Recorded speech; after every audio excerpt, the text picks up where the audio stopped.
All right, next we have Pisces rising and sun. This Virgo full moon that's happening on February 24th is taking place in your seventh house of relationships. And this is always a bigger deal when it's along these axes, these angular axes. And the sun is, of course, opposite the moon in Pisces, but it's also with the ruler of the moon, Mercury in Pisces, and Saturn in Pisces, all in your first house. So, again, a really significant full moon for you guys where you may be feeling like you're coming into a better understanding of yourself, especially through relationships, or a better understanding of what you want in relationships through understanding certain aspects of yourself. And so, this is a time where we are really all tapping into your inherent nature, this Piscean nature of being intuitive and flexible and open and receiving messages.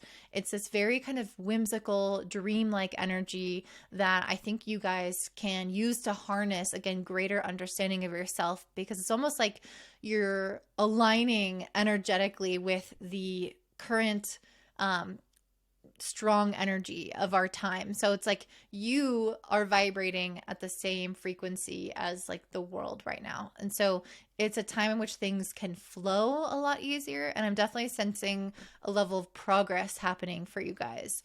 I really feel like there's something that you guys are understanding a little bit better when it comes to your own purpose. I see this Page of Swords and the Temperance card, and I think that's because of Saturn being in your first house with this sun. Is like you're bringing awareness to how you can grow and develop as a person, and maybe some more of your purpose. And again, some ideas, curiosity, conversations that you have with people, especially with this being full moon in the seventh. It's like other people play a big role in this self-reflection. They're mirroring back to you things about yourself. So you might be having important conversations or bouncing ideas off of other people about what is my purpose and how do I live more in alignment with that, with this Temperance card. This could also talk about patience and moderation. So I think it's also telling you that this is more of a journey, more of a process, rather than just focusing on getting there quickly and figuring it all out right away. It feels like it's definitely this sense of like, let's flow, let's receive, let's soak up the current moment that we're in and really ride out this wave of energy.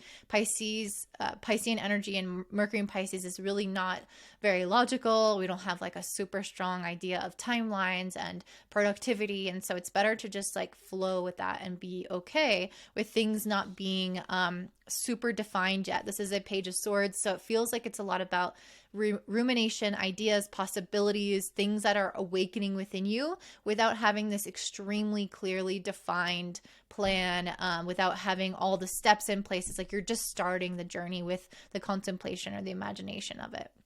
And again, that could very much involve somebody else. Like how do I want to move forward in my life in terms of a partnership or a friendship? Or maybe I work together with somebody on something. So it could be in career and purpose in career or purpose in relationships. But it's very likely going to involve either both or one of those things because of how significant this is in your first and seventh house axis.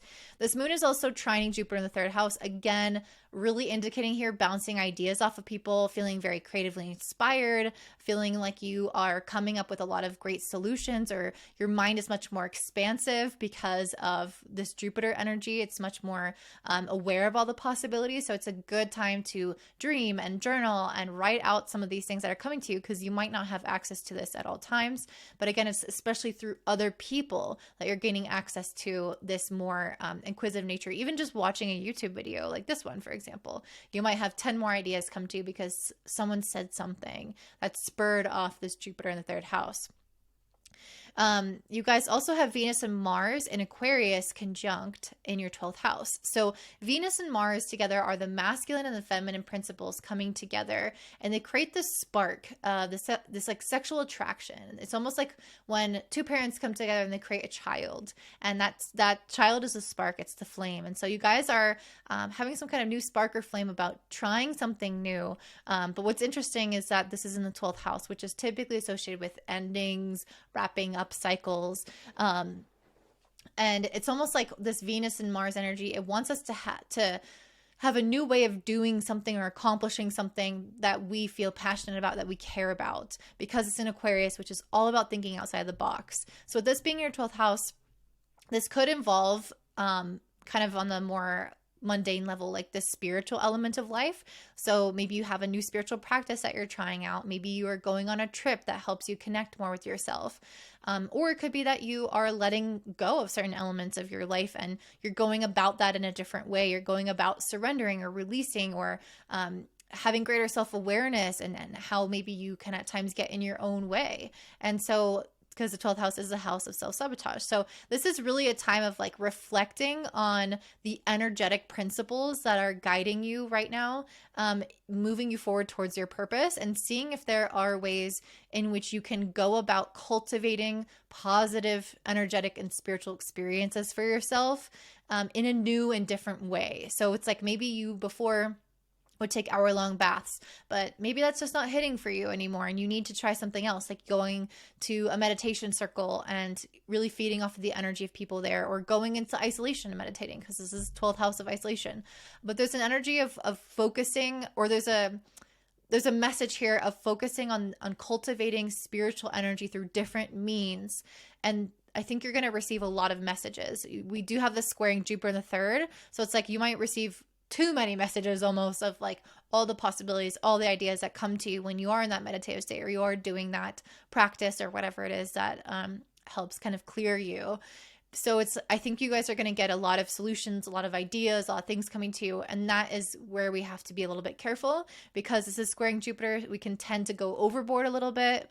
And so we just want to be really mindful that we are listening to our intuition, but we're not taking on too much. And I do kind of see that with the 2 of Pentacles and the 3 of Pentacles. I feel like an additional message here for you guys is that you do have a lot already on your plate that you're already juggling. And the 3 of Pentacles is like, what if you could delegate? What if you could bring other people into the mix? What if you didn't have to do this all alone? And you can tackle maybe more ideas if you have the help and the reliance on others. So that is what I'm seeing for you, Pisces. If this resonates, please let me know by commenting down below. Don't forget to like, comment, and subscribe, share with your friends, and have a beautiful day. Bye.